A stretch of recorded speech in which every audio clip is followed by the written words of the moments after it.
नमस्कार, big breaking देख रहे हैं आप और मैं हूं आपके साथ अवंतिका श्रीवास्तव। बुलेटिन की शुरुआत करते हैं सबसे पहले बिलासपुर से इस वक्त की बड़ी खबर। इंश्योरेंस कंपनी के दफ्तर में भीषण आग लग गई है। फायर ब्रिगेड की टीम भी मौके पर पहुंच चुकी है।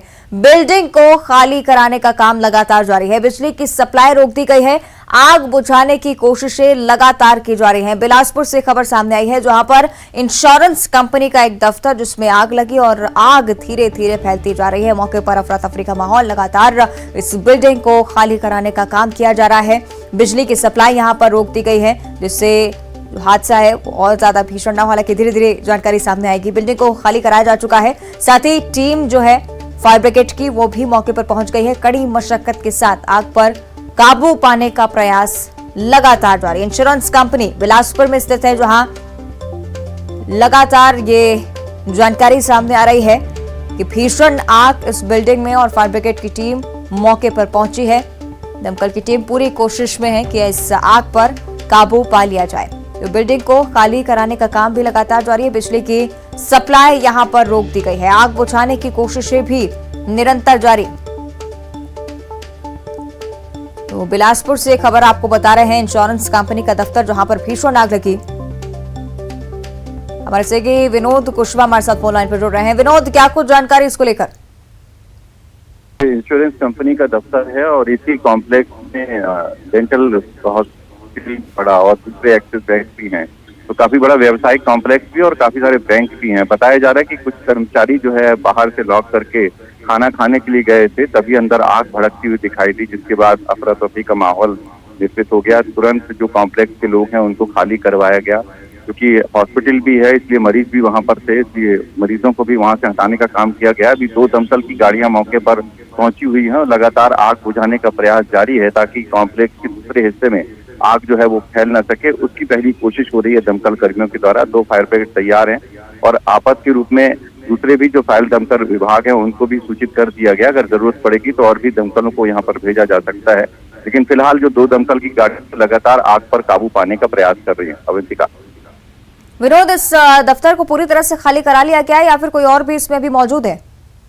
देखिए, आसपास जो दूसरे बैंक हैं उनके दफ्तर को भी और इसके अलावा जहां पर ये आग लगी है उस दफ्तर को भी पूरी तरह से खाली करा गया। अधिकांश कर्मचारी वहां पर अंदर नहीं थे क्योंकि खाना खाने का वक्त था, तो सभी लंच पर गए हुए थे। कुछ 2-4 कर्मचारी थे, उन्हें बाहर निकाला गया है और काफी ज्यादा धुएं की स्थिति है, दम घुटने जैसी स्थिति है।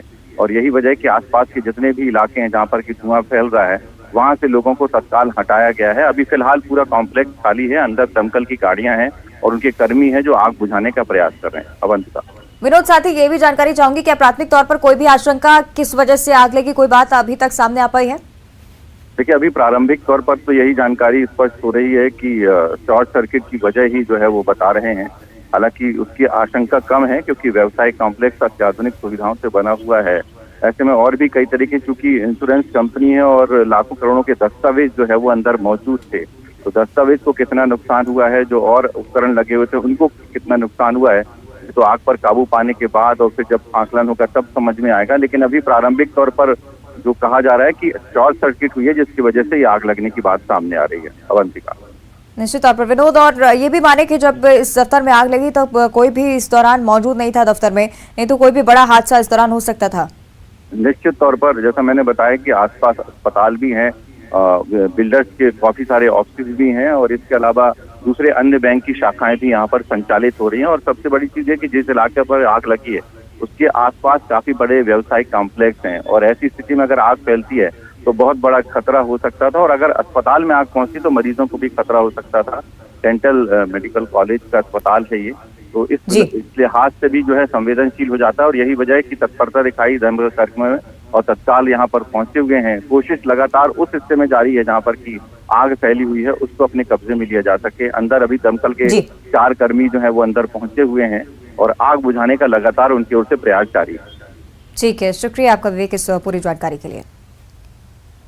और आगे बढ़ते हैं, गरियाबंद से बड़ी खबर है। सड़क हादसे में 3 छात्र घायल हो गए हैं। मोटरसाइकिल पर ये तीनों छात्र निकले हुए थे। स्कूल वैन ने इस बाइक को टक्कर मारी, उसके बाद तीनों ही छात्र बुरी तरह से घायल हुए। फिंगेश्वर में उन्हें भर्ती कराया गया है। घायल सभी छात्र माध्यमिक स्कूल फिंगेश्वर के छात्र बताए जा रहे हैं। हादसे के वक्त स्कूल वैन में भी बच्चे सवार थे। बड़ा हादसा यहाँ पर, एक स्कूल वैन जिससे एक बाइक को टक्कर मारी। इस बाइक पर 3 छात्र सवार थे जो कि अब घायल हालत में फिंगेश्वर अस्पताल में भर्ती कराए गए हैं, जिनका इलाज लगातार जारी है। साथ ही बताया जा रहा है जिस स्कूल वैन से टक्कर हुई उसमें भी कई सारे बच्चे मौजूद थे। तो ये देखिए हादसे से जुड़ी तस्वीरें भी आपकी टीवी स्क्रीन पर। ये वो वैन जिसने टक्कर मारी और ये माहौल अस्पताल का भी अफरा तफरी मच गई। तत्काल ही इस घटना के बाद तीनों छात्रों को इलाज के लिए फिंगेश्वर अस्पताल में भर्ती कराया गया। तो मोटरसाइकिल पर तीनों छात्र सवार थे, गंभीर चोटें जिन्हें फिंगेश्वर में भर्ती कराया गया है। अस्पताल में उनका इलाज लगातार जारी। दूसरी तरफ स्कूल वैन जिसमें कई सारे बच्चे सवार थे,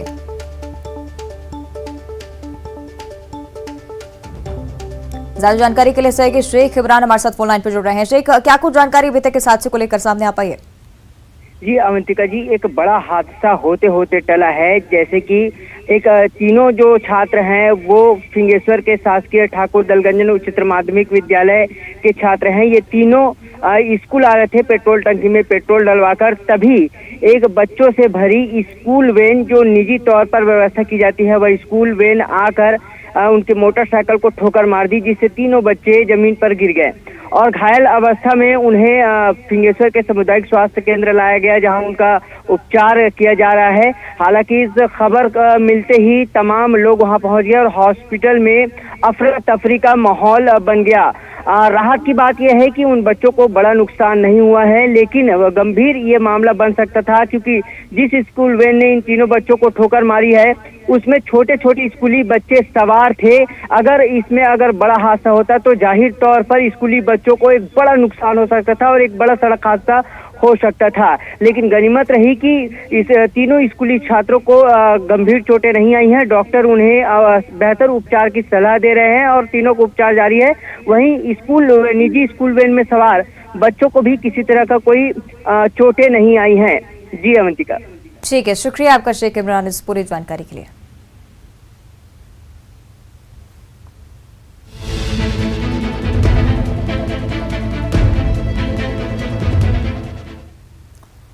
और एक शानदार पहल जिसकी अब चर्चा करेंगे। सतना की एक ग्राम पंचायत जो कि पेश कर रही है जन भागीदारी की मिसाल। इस गांव की 75 साल की बुजुर्ग महिला सरपंच ने गांव के स्वच्छता के लिए शानदार पहल की है। क्या है पहल, रिपोर्ट में देखिए।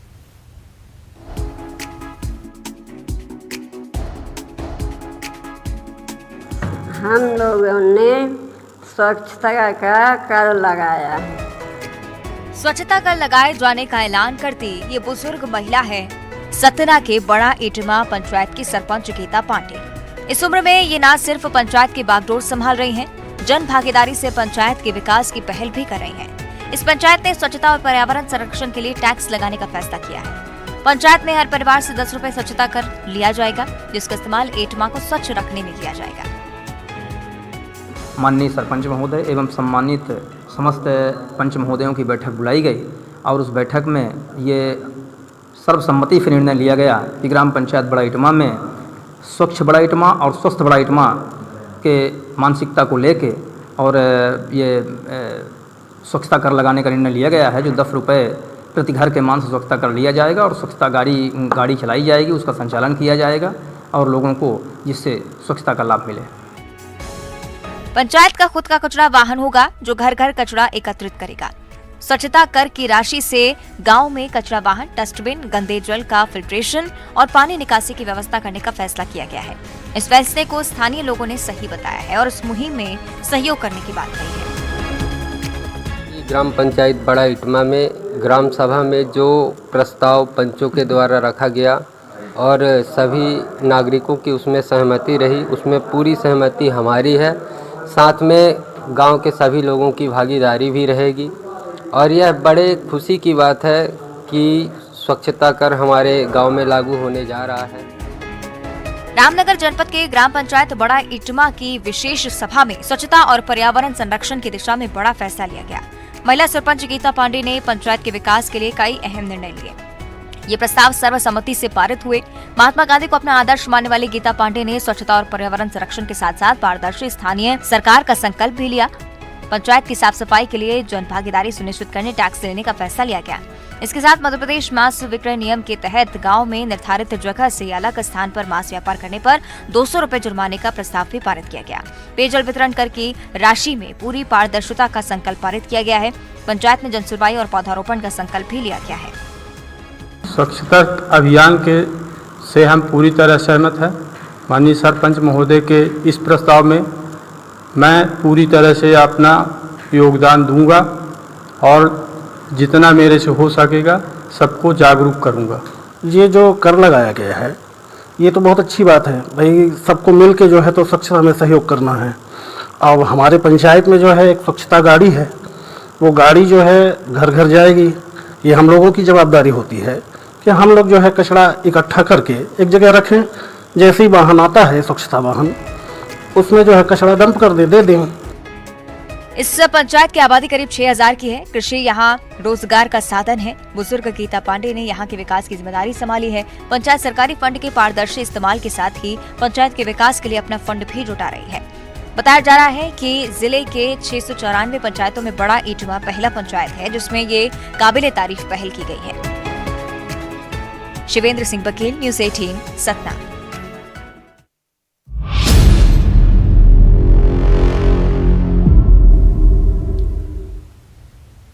और चलिए बात कर लेते हैं जबलपुर की, जहां पर डॉक्टर्स की बैठक में जमकर मारपीट हुई। डॉक्टर आपस में भिड़ गए और इस दौरान लात घूंसे बरसे। देखिए।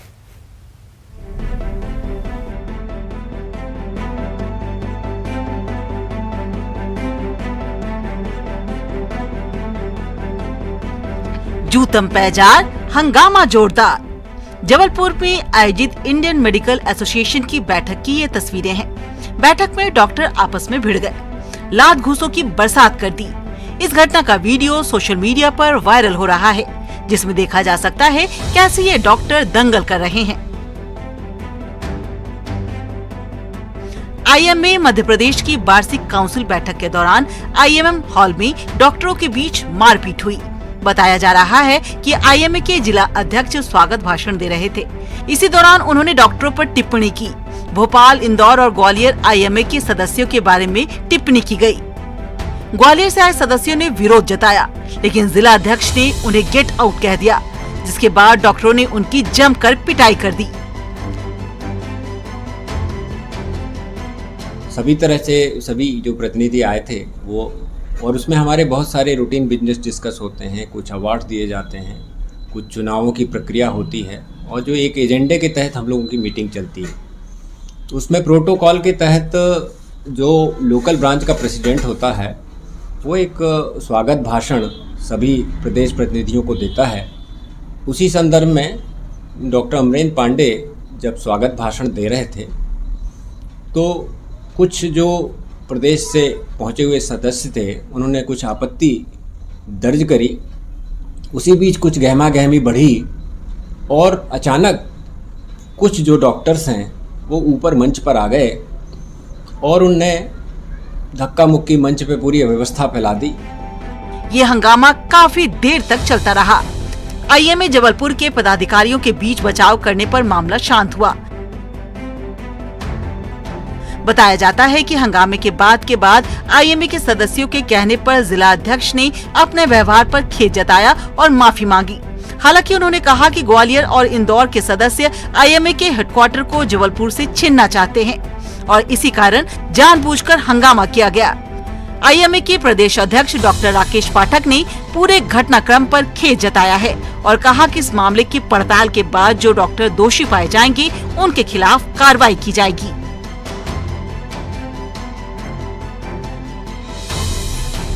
कल मैंने अपने सीनियर मेंबर्स की रिस्पेक्ट के लिए और जबलपुर से हेडक्वार्टर्स ना छिने इसके लिए वो धर्म युद्ध लड़ा है। एक तरीके से मैं अपना पक्ष रख रहा था। मैं सारे सीनियर डॉक्टरों को बोल रहा था कि आप ये आपस की छोटी मोटी लड़ाइयां छोड़ें और जबलपुर से वैसे ही सब कुछ ले चुके हैं लोग। मैं डॉक्टर बनने के पहले जबलपुर का पुत्र हूं, मां नर्मदा मैया का पानी पी के मैं बड़ा हुआ हूं, तो मेरा पहला जो जिम्मेवारी है मेरे जबलपुर के लोगों के लिए बनती है। तो आप जबलपुर से सब कुछ छिना चुके हो। एक हमारे पास ले दे के हाईकोर्ट बचा है और इंडियन मेडिकल एसोसिएशन की हेडक्वार्टर है। वहां जो बिल्डिंग है जो पूरे प्रदेश में किसी के पास नहीं, वो हम लोग ने पाई जोड़ के 7 साल में 2.5 से 3 करोड़ की बिल्डिंग बनाई। उस बिल्डिंग में मीटिंग चल रही है, वहां वो डॉक्टर साहब लोग बोल रहे हैं कि हम जबलपुर से हेडक्वार्टर छिना लेंगे। आईएमए की बैठक में हंगामा किया गया। पढ़े लिखे डॉक्टर आपस में भिड़ गए। हालांकि अधिकारी दोषी डॉक्टरों के खिलाफ कार्रवाई की बात कह रहे हैं, लेकिन डॉक्टरों की मारपीट की ये घटना हैरान करने वाली है।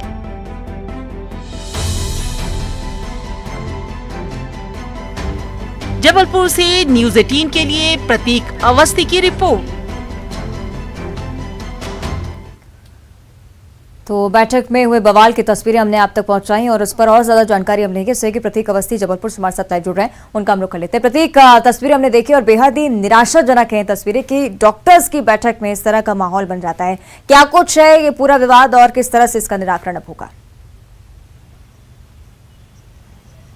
देखिए ऋतु, आपको बता दूं, जनरल मीटिंग ये जो है संपन्न हो रही थी, जो कि आईएमए की जो स्टेट बॉडी का ऑफिस है वो जबलपुर में ही स्थित है, यानी ये उसकी टेरिटरी है, हम ये कह सकते हैं। इस लिहाज से पूरे प्रदेश भर के पदाधिकारी जबलपुर आए हुए थे। स्टेट प्रेसिडेंट का इलेक्शन यहां पर होना था। स्वागत भाषण जो है एज ए होस्ट जो जिले के अध्यक्ष है आईएमए के डॉक्टर अमरेंद्र पांडे वो दे रहे थे। उनका भाषण संभवतः शायद लंबा चला। इस बात पे इंदौर और ग्वालियर के कुछ डॉक्टर्स ने नाराजगी जताई और उसे पॉलिटिकल कहा कि ये पॉलिटिकल बयानबाजी जो है आप कर रहे हैं, आगे बढ़े। इस बात से टिप्पणी जो है शुरू हुई, आगे बात अब बढ़ती गई और हाथापाई तक आप पहुंचे। हमने देखा किस प्रकार से जो वीडियो है वो बतला रहा है कि चढ़ के फिर डॉक्टर अमरेंद्र पांडे जो आईएमए के अध्यक्ष हैं उन पर हाथ छोड़ा गया। कुछ डॉक्टर्स थे जो कि संभवतः सीनियर्स बताए जा रहे हैं, उसमें ग्वालियर के डॉक्टर्स के नाम जो है वो सामने आए हैं। आईएमए के जो स्टेट प्रेसिडेंट है उन्होंने इस पूरे मामले पर जांच कमेटी बिठा दी है जो अपनी रिपोर्ट पेश करेगी। डॉक्टर अमरेंद्र पांडे जो है वो मीडिया के सामने आए थे। उन्होंने बताया कि ये पूरा विवाद दरअसल आईएमए का जो हेड ऑफिस है उसे शिफ्ट करने को लेकर के जो है उससे जुड़ा हुआ है। ग्वालियर के डॉक्टर्स चाह रहे थे कि ग्वालियर में शिफ्ट हो ये पूरा ऑफिस और इस बात को लेकर के विवाद पनपा, ऐसा उनका तर्क है। जो भी वो पूरे मसले को लेकर के जांच बैठ गई है, क्या कुछ तर्क निकल के आते हैं। बेशक तस्वीर कहीं ना कहीं अच्छी नहीं है समाज के लिए, जो कि चिकित्सक एक ऐसा वर्ग होता है जिसे भगवान का दर्जा हम कहते हैं, एक पढ़ा लिखा वर्ग होता है और वो अगर इस तरीके से अमूमन ये स्तर कहीं ना कहीं दिल को कहीं ना कहीं कचोटता है कि आखिर डॉक्टर्स अगर ऐसा करेंगे तो ये अच्छा मैसेज नहीं जाएगा। इसी बात का मलाल कहीं ना कहीं सामाजिक तौर पर हम कह सकते हैं जो है इस तस्वीर के सामने आने के बाद। जो भी हो, आईएमए इस पूरे मामले पर जांच कर रहा है। ऋतु, बिल्कुल, चलिए बहुत बहुत धन्यवाद आपका प्रतीक इस पूरी जानकारी के लिए। और आगे बढ़ते भोपाल से बड़ी खबर है। राजधानी के ईदगाह हिल्स वाटर फिल्टर प्लांट में एक बार फिर से गैस का रिसाव हुआ है। क्लोरीन गैस का एक बार फिर से रिसाव। वाल्व खोल रहे कर्मचारी की तबीयत भी बिगड़ गई। कर्मचारी को अस्पताल में भर्ती कराया गया है। 6 दिन पहले ही ये घटना हुई थी। गैस के रिसाव से 70 लोग यहां पर प्रभावित हुए थे और एक बार फिर से देखिए इसी तरह की घटना। नगर निगम की फिर से लापरवाही सामने आई है। बड़ी लापरवाही नगर निगम की। एक बार अगर क्लोरीन गैस का रिसाव होता है, वहां पर 70 लोग प्रभावित इससे होते हैं, तो निश्चित तौर पर उम्मीद की जाती है कि आने वाले समय में ऐसी घटना नहीं होगी। लेकिन एक बार फिर से देखिए, वाटर फिल्टर प्लांट में इसी तरह से गैस का रिसाव, क्लोरीन गैस का रिसाव होने से वाल्व खोल रहे कर्मचारी की जो है तबीयत भी बिगड़ गई और उसे फौरन अस्पताल में भर्ती कराया गया। आपको बता दें कि एक बार फिर से क्लोरीन गैस का रिसाव ईदगाह हिल्स के इस क्षेत्र में, और बीते दिन जब ये घटना हुई थी तब भी तस्वीरें आपको याद होंगी किस तरह से मौके पर अफरा तफरी मची थी। देर रात की वो घटना थी जब क्लोरीन गैस का रिसाव हुआ। कई लोगों को सांस लेने में परेशानी हुई। कई सारी महिलाएं भी इससे काफी ज्यादा पीड़ित पाई गई और अगले दिन तक भी जो असर था क्लोरीन गैस का वो उस क्षेत्र में नजर आ रहा था। एक बार फिर से यहाँ पर गैस का रिसाव, क्लोरीन गैस का रिसाव, जिसकी वजह से एक कर्मचारी की तबीयत भी बिगड़ गई है। जितेंद्र हमारे साथ आज जानकारी के लिए जुड़ रहे हैं। जितेंद्र, निश्चित तौर पर एक बड़ी लापरवाही नगर निगम की से मानेंगे। फिलहाल क्या कुछ हुआ है, प्राथमिक तौर पर जानकारी? देखिए, अगर बात करें तो ईदगाह हिल्स का ये वाटर फिल्टर प्लांट है जहाँ पर गैस का रिसाव हुआ है और जो कर्मचारी है उसकी तबीयत खराब हुई है, क्योंकि ये जो क्लोरीन गैस है ये पानी को साफ करने के लिए मिलाई जाती है। और हालांकि नगर निगम ने सबक नहीं लिया। पिछले सप्ताह की बात है जब इसकी गैस की रिसाव होने से 70 लोगों की तबीयत अचानक खराब हो गई थी और उसके बाद भी नगर निगम फिर से उन्होंने अपने जो है ये क्लोरीन गैस के सिलेंडर या फिर जो वाल्व लीक होते हैं उनकी जानकारी उनको दुरुस्त नहीं किया। उसके चलते ये फिल्टर प्लांट में हादसा हुआ और तबीयत कर्मचारी बिगड़ी है। हालांकि उसको अब थोड़ा सा राहत मिल रही है, मगर कह सकते हैं कि नगर निगम की एक लापरवाही फिर से उजागर हुई है। जितेंद्र, हैरान कर देने वाली बात है कि राजधानी में इस तरह से नगर निगम का ये रवैया होता है। जब बीते दिनों इस तरह की घटना सामने आई थी तब अधिकारियों की तरफ से भी कहा गया था कि ऐसा ना हो, इसको सुनिश्चित किया जाएगा। और अब देखिए 6 दिन बीते नहीं कि एक बार फिर से गैस का रिसाव। बिल्कुल, पिछले मामले में ही पूरे जो नगर निगम के दोषी लोग थे उन्हें क्लीन चिट दे दी गई थी, उन पर कार्रवाई नहीं की गई थी। उसके बावजूद फिर ये दूसरा हादसा हुआ। कह सकते हैं कि नगर निगम लापरवाहियों पर पर्दा डाल देता है मगर उनको दुरुस्त नहीं करता, जिसके चलते लोगों को खामियाजा उठाना पड़ता है। निश्चित तौर पर साथ ही जिस क्षेत्र में फिलहाल रिसाव हुआ है उसके बारे में क्या कोई जानकारी अभी तक जितेंद्र, क्योंकि बीते दिनों जो घटना हुई थी उस दौरान तमाम लोगों की तबीयत खराब हो गई थी। हालांकि ये जो फिल्टर प्लांट है उसके आसपास ग्रीनरी ज्यादा है, हरियाली ज्यादा है, उसके चलते लोगों तक ये क्लोरीन गैस की जो है महक स्मेल नहीं पहुंची, इसके चलते लोग उसकी चपेट में नहीं आए। मगर जो कर्मचारी है जो बल्ब खोल रहा था वो कहीं ना कहीं उससे प्रभावित हुआ, उसकी हालत बिगड़ी, वो उसको बताया गया कि बेहोशी की हालत में उसको अस्पताल में एडमिट कराया गया। फिलहाल जहाँ पर उसकी हालत स्थिर बताई जा रही है। मगर कह सकते हैं कि नगर निगम को अपने सभी वाटर प्लांट को दुरुस्त करने की जरूरत है, उनको देखने की जरूरत है ताकि आगे कोई भविष्य में ऐसा हादसा ना हो। बिल्कुल, और लापरवाहों पर भी सख्त कार्रवाई की जरूरत है, क्योंकि सख्ती से अगर कार्रवाई नहीं होगी तो निश्चित तौर पर इस तरह की घटनाएं बार बार होती रहेंगी। क्या जितेंद्र, आधिकारिक तौर पर कोई बयान अभी तक सामने आ पाया है इस रिसाव को लेकर इस बार? देखिए, अभी तक नगर निगम के अधिकारी का किसी का कोई बयान सामने नहीं आया। हालांकि पिछली बार भी जो घटना हुई थी जिसमें 60 से 70 लोग चपेट में आए थे, तब सारे लोगों को क्लीन चिट दे दी गई थी, तब कभी भी उस घटना में भी किसी पर कार्रवाई नहीं हुई। तो जाहिर सी बात है नगर निगम लीपापोती करने पर उतारू है, मगर अपनी जो लापरवाही है उस पर पर्दा डाल रहा है। ठीक है, शुक्रिया आपका जितेंद्र इस पूरी जानकारी के लिए। तो जिस तरह से इस घटना का हम जिक्र कर रहे हैं, राजधानी भोपाल में एक बार फिर से क्लोरीन गैस का रिसाव, एक कर्मचारी की तबीयत बिगड़ी और उसे अस्पताल में भर्ती कराया गया। देखिए किस तरह से लापरवाही का आलम राजधानी में ही पसरा हुआ है, कोई छोटा इलाका नहीं है। राजधानी भोपाल से ये जानकारी है। 6 दिन पहले भी इस तरह का गैस का रिसाव हुआ, एक बार फिर से इस तरह की घटना, और आगे इस तरह से अगर लापरवाही बढ़ती गई तो क्या अंजाम होगा आप अंदाजा लगा सकते हैं।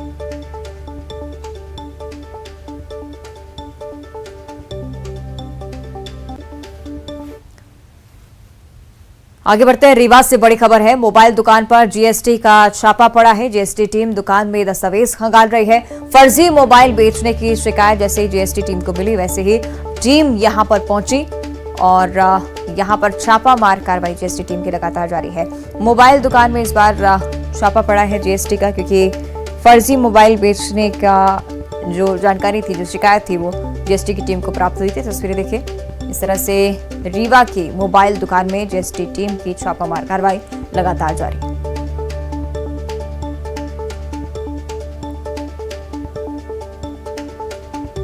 तो रीवा से खबर आपको बता रहे हैं, एक मोबाइल दुकान की तस्वीरें जिसमें जीएसटी का छापा पड़ा है। जीएसटी टीम दुकान में दस्तावेज खंगाल रही है, क्योंकि फर्जी मोबाइल बेचने की जानकारी प्राप्त हुई थी टीम को। उसके बाद से ही जो टीम है लगातार सतर्कता से यहाँ पर छापामार कार्रवाई करते हुए, दस्तावेज खंगालते हुए, कई बड़े खुलासों की उम्मीद इसके बाद, क्योंकि रीवा की दुकान जहां पर लगातार शिकायतें प्राप्त हुई थी कि फर्जी मोबाइल इस दुकान पर बेचे जा रहे हैं, और इसको लेकर जीएसटी टीम अब यहां पर मौजूद है, दस्तावेज खंगाले जा रहे हैं, कई बड़े खुलासों की उम्मीद।